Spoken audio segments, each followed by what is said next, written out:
Assalamualaikum warahmatullahi wabarakatuh. Perkenalkan, kami dari kelompok 2 peserta pelatihan PJJ Metodologi Pembelajaran Angkatan yang ke-15 yang diadakan oleh Balai Diklat Keagamaan dan Pasar Bali yang dipimpin oleh Bapak Dr. Bambang Mulyarto MPD. Di video kali ini kami akan membahas learning journal mengenai pembelajaran dengan pendekatan saintifik, TIPET juga menggunakan Mentimeter serta model-model pembelajaran. Baik Bapak Ibu, sebelum kami menyampaikan materi kami, izinkan kami memperkenalkan kelompok kami terlebih dahulu. Yang pertama, saya sendiri Dian Awal-Juliani akan mengambil Bapak Ibu semuanya di video kali ini. Kemudian yang kedua, Ibu Gusti Ayu Madewiani, di mana beliau nanti akan memaparkan materi pertama. Kemudian yang kedua ada Ibu Alexia Buku dan Ibu Ermina yang akan memaparkan tentang rencana kegiatan yang berbasis problem based learning. Kemudian yang selanjutnya adalah Ibu Atika yang akan menjelaskan tentang rencana kegiatan pembelajaran yang berbasis project based learning. Dan yang terakhir adalah Ibu Jaren yang akan menyampaikan nanti testimoni pembelajaran atau testimoni selama pembelajaran di PJJ ini. Baik Bapak Ibu semuanya, selamat menyaksikan bersama-sama. Mengapa menggunakan model pembelajaran berbasis HOT? Menggunakan model pembelajaran bertujuan untuk mengefektifkan dan mengefisiensikan pencapaian tujuan pembelajaran.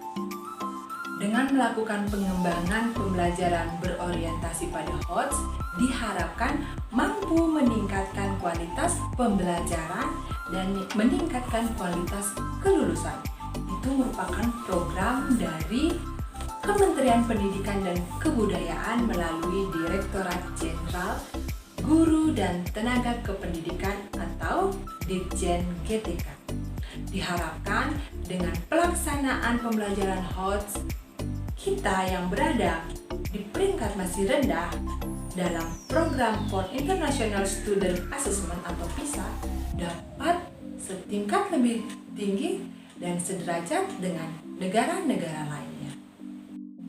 Model pembelajaran yang pertama yaitu model pembelajaran Problem Based Learning atau PBL, merupakan model pembelajaran berbasis masalah, di mana pembelajaran ini memfokuskan pada identifikasi fenomena menggunakan berbagai kemampuan berpikir dari peserta didik, baik itu secara individu maupun kelompok, serta lingkungan nyata untuk mengatasi permasalahan sehingga bermakna, relevan, dan kontekstual. Di mana sintaknya bisa dilihat, yang pertama adanya orientasi, yang kedua mengorganisasikan, yang ketiga membimbing, kemudian yang keempat mengembangkan dan menyajikan hasil karya, dan yang kelima menganalisis dan mengevaluasi proses pemecahan masalah. Yang kedua yang akan dibahas adalah model pembelajaran project based learning. Model pembelajaran project based learning adalah model pembelajaran yang menggunakan proyek atau kegiatan sebagai media. Peserta didik melakukan eksplorasi, investigasi, interpretasi, sintesis, dan informasi untuk menghasilkan berbagai bentuk hasil belajar. Di mana sintaknya ada 6, yaitu yang pertama penentuan proyek, mendesain perancangan proyek, menyusun jadwal, memonitor kemajuan proyek, menguji hasil, dan mengevaluasi proses dan hasil. Dan berikutnya akan dipaparkan tentang rencana pembelajaran dibawakan oleh kawan kami, Ibu Emina, Ibu Pupu, dan Ibu Atika. Dipersilahkan.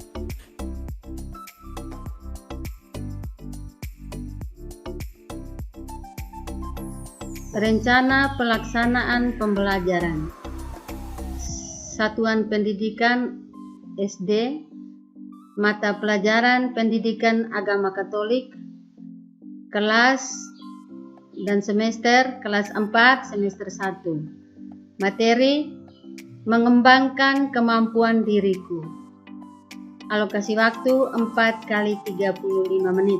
Tujuan pembelajaran. 1. Melalui berdoa, peserta didik dapat membiasakan diri untuk bersyukur atas kemampuan dan keterbatasan diri sebagai anugerah Allah. Tujuan pembelajaran yang kedua, melalui pengenalan diri, peserta didik dapat menunjukkan sikap tanggung jawab dengan melibatkan diri dalam kegiatan-kegiatan di lingkungan sebagai wujud mengembangkan kemampuannya. Tujuan yang ketiga, melalui model pembelajaran problem based learning, pendekatan sinkronus dan asinkronus, TPEK, peserta didik dapat menemukan kemampuan dan keterbatasan dirinya serta cara mengembangkan sesuai kehendak Allah. Tujuan yang keempat, melalui aktivitas menyanyikan lagu, peserta didik dapat mengungkapkan rasa syukur atas kemampuan dan keterbatasan dirinya sebagai anugerah Allah. Pendekatan dan metode. Metode yang dipakai dalam pembelajaran ini yaitu sinkronus dan asinkronus. Yang kedua, TPEK dan Mentimeter.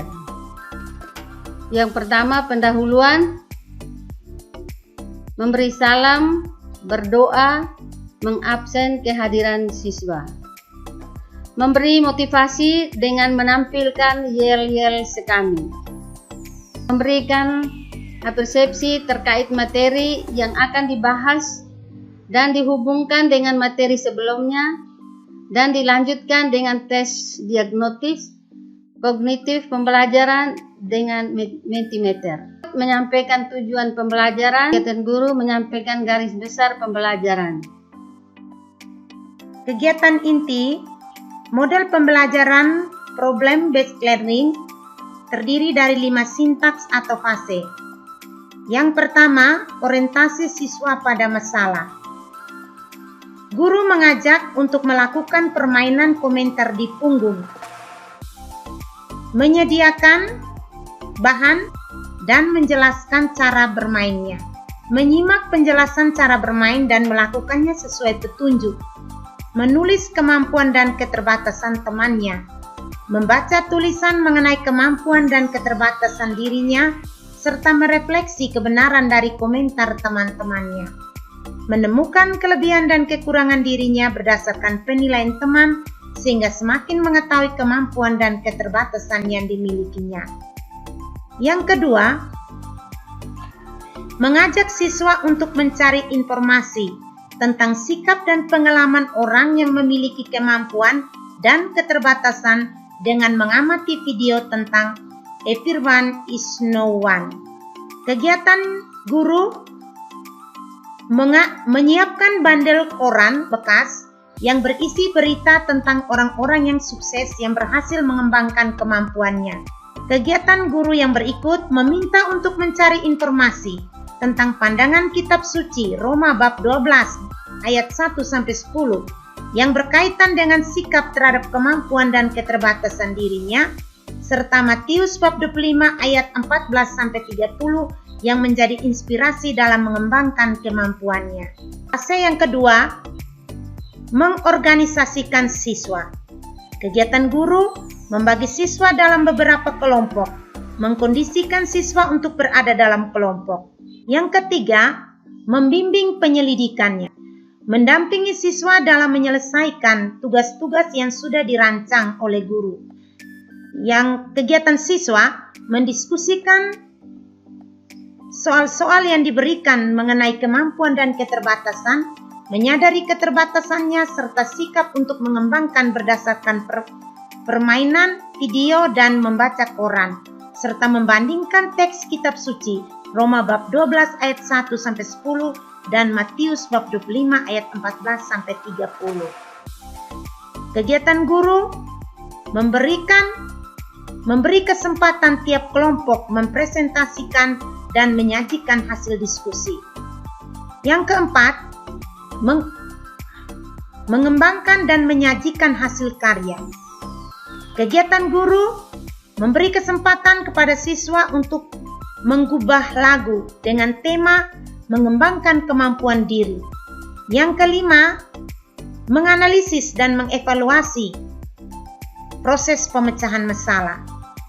Guru memberikan skor bagi kelompok yang menjawab benar, mengerjakan kuis secara berkelompok untuk menguji pemahaman mengenai materi melalui teknik Mentimeter. Kegiatan penutup melakukan refleksi atas pembelajaran yang telah berlangsung, mengingat kembali berbagai kemampuan diri yang dimiliki dan menuliskan pada buku.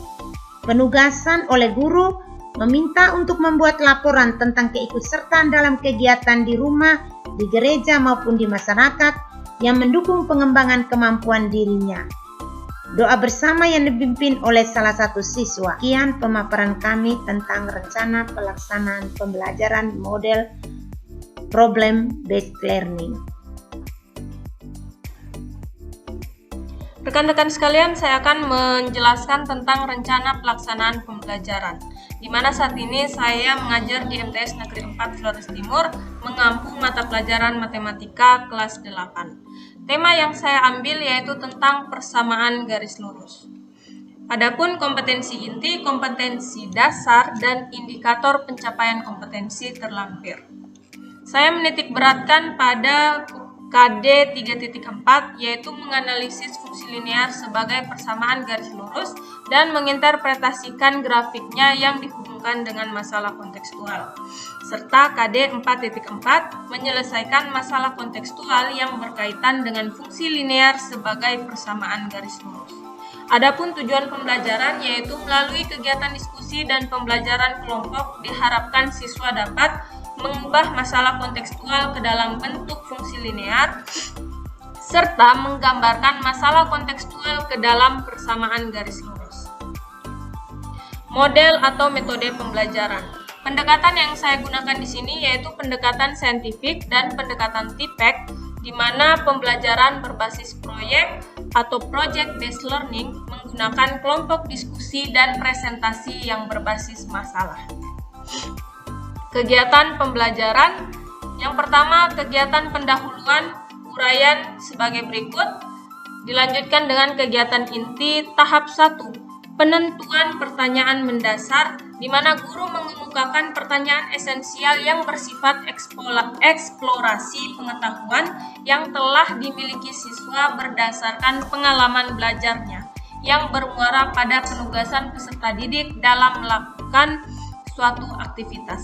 Seperti bagaimana cara menggambarkan persamaan garis lurus, atau apa saja penerapan dari konsep persamaan garis lurus, atau bagaimana penerjemahan masalah kontekstual menggunakan persamaan garis lurus.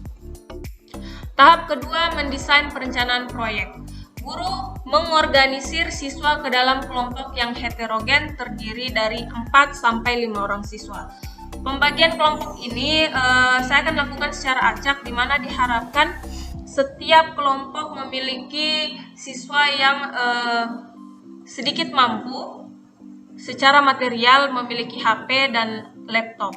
Karena daerah kami sendiri termaksud dalam daerah luring atau luar jaringan. Bukan karena susah jaringan, tapi siswa-siswi kami sendiri masih kesulitan secara material untuk memiliki alat-alat elektronik seperti itu. Yang selanjutnya, guru memfasilitasi setiap kelompok untuk menentukan ketua dan sekretaris secara demokratis, serta mendeskripsikan tugas masing-masing setiap anggota kelompok. Setelah itu, guru menjelaskan aturan main untuk disepakati bersama dalam proses penyelesaian proyek, mulai dari pemilihan aktivitas, waktu maksimal, serta sanksi yang harus dijatuhkan kepada pelanggar aturan jika pelaksanaan proyek melebihi waktu yang disepakati. Tahap ketiga, menyusun jadwal. Guru memfasilitasi peserta didik dalam membuat jadwal aktivitas yang mengacu pada waktu maksimal yang disepakati. Selanjutnya, tahap 4, memonitor siswa dalam kemajuan proyek. di mana guru melakukan pengamatan kepada siswa dalam setiap tahapan penyelesaian proyek. Tahap 5, menguji hasil. Guru menunjuk beberapa kelompok untuk menyajikan hasil proyek yang sudah dilakukan dan kelompok lain menanggapi. Tahap ke-6, mengevaluasi pengalaman. Guru beserta peserta didik secara berkelompok melakukan refleksi terhadap aktivitas dan hasil proyek yang sudah dijalankan, serta menemukan kesulitan-kesulitan yang dialami dan mendiskusikannya secara bersama-sama dalam kelompok. Penutup, guru secara klasikal dan melalui tanya jawab membimbing siswa untuk merangkum isi kegiatan pembelajaran yang telah dilakukan.